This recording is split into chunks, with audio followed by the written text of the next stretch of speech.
In each of our lives, there will be someone who does something absolutely unforgivable. We know we ought to forgive them for our own sake, rather than remain filled with hatred and rage.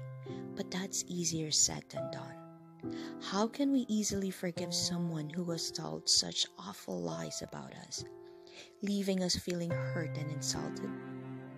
They have stepped over us on their way to the top and stabbed us at the back.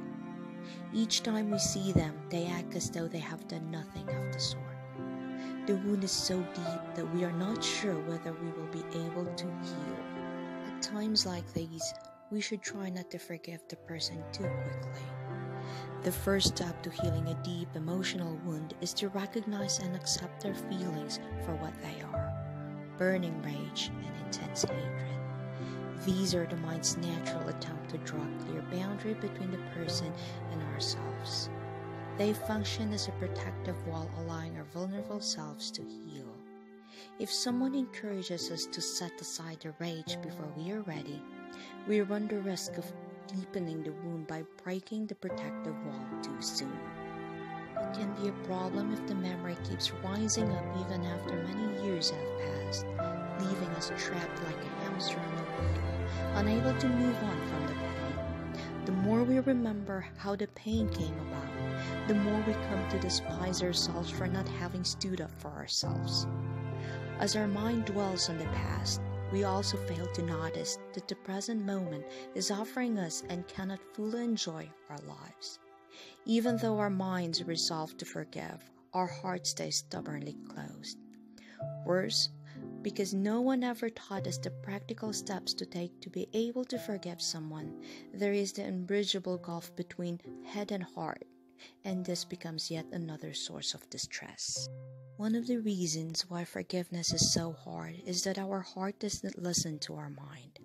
We don't know how to connect the two. Sometimes we try to deny or suppress the rage and hatred, hoping they'll go away, but they always come back. Interestingly, however, it is those emotions of rage and hatred that function as the vital conduit through which the mind's decision to forgive reaches the heart. Rather than fight our feelings, we should honor them by allowing them to be there and witnessing how their energy moves inside us. Does it manifest a flushed face, muscle tension, or elevated heartbeat? Without identifying with the emotions, observe them in a detached yet caring way. Like a mother looking at a child, we can observe our emotions attentively and compassionately. We continue to do this, something unexpected happens. Like a layer of an onion skin peeling off, the inner landscape of our emotions begin to reveal itself. Once we feel our heart starting to open, we can try directing our compassionate gaze toward the one who wounded us. Try to look deeply and understand their pain and suffering. If they were happy, it's highly unlikely they would have done such a thing to us. See what lies beneath their unhappiness. The aim of this practice is not to excuse the wrongs that were done to us, but to untie the knot of our own emotions, which are holding us back and preventing us from living a full life. In other words, we try to forgive not for the sake of the aggressor, but to free ourselves from the past. In order to achieve these, it is important that we try to understand that person. We can set aside our judgment and look at the person in the spirit of understanding. We start to see things that hadn't been visible before. For example, inside the boastful figure who looked down on us is a soul that had itself been looked down on. The person may have been ridiculed by their parents, siblings, or friends. The one who hurt me may have behaved the way they did because their life was every bit as lonely and insecure as mine. Facing up a deep truth, our hearts soften unwittingly.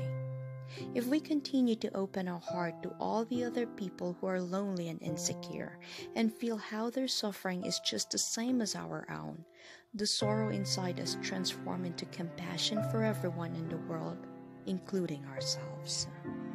There is not only rage and hatred inside us, but also sadness and grief, loneliness and terror. But that is not all. There is also the compassionate inner eye looking at such emotions with equanimity. When you are suffering because someone is hard to forgive, I pray that you find the compassionate gaze inside you. Underneath someone's violent nature, there is always fear, rooted in either childhood or present circumstances. Underneath the fear lurks hurt and vulnerability. If you really want to forgive someone, look beneath the surface and see what is there. Only true understanding can bring about forgiveness. And this kind of understanding is possible when you see the suffering of others, by Thich Nhat Hanh. However much someone deserves your hatred, hating them will end up making you the biggest victim of your own hatred. The deeper the valley of hatred grows, the more it comes to feel like you are trapped in hell. Resolve to be mindful of these negative feelings, even if for no one else's sake but for your own. Things don't get forgiven right away, just because you say you're sorry. She has suffered a lot because of you, so it'll take more than a couple of apologies for her to forgive you. If you are truly sorry, you ought to apologize sincerely many times. It's easy to say a few words, too easy in our eyes compared with the pain that she has had to endure. When you look at the situation calmly, you see that the person who wronged you behaved badly not only to you, but also to everyone in a similar position. His terrible character is obviously to blame, so don't take personally what he said or did to you. The problem is not you, it is him. When she says hurtful things, it is really in response to something you did, or is there another explanation? If it is the latter, then there is no need to take the blame for something you have not caused. If you are stressed out, maybe it's because your mind is overcrowded with other people's thoughts and activities. If this is the case, go on a media fast for 3 days. Forgo your cell phone, TV, and internet. You will soon be able to listen to your own body and mind and return to a state of good health. Desk or the floor of your room is messy, it attracts more mess. And, of course, it doesn't help you work efficiently. When you get home from work and change your clothes, even if it's irritating, it helps to hang them up in the closet. Like someone who quit smoking for their health.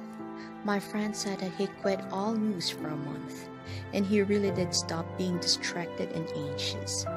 Ask yourself whether you truly need to know the latest news about politics, accidents, and celebrities. We mindlessly consume it all without thinking. And, like instant noodles, it provides no nutrients. When we are all alone in a peaceful place, we experience the stillness of our mind. It is nourishing and restorative, like medicine, helping us to recover our center and feel the divinity within us.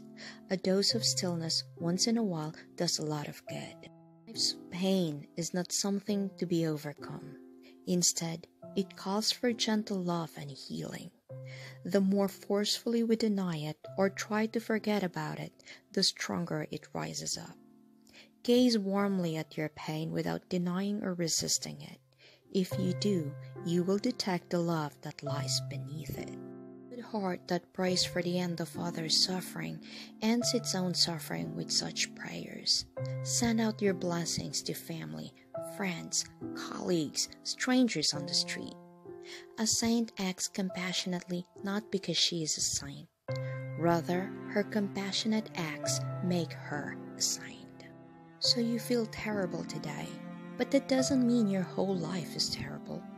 Right now, you feel drained and worn down, but you will feel better after a good night's sleep. Its wounds are healed when we encounter beauty or humor. When we walk amid the beauty of nature, our thoughts rest. When we look at the beautiful art, our sensibilities are stimulated.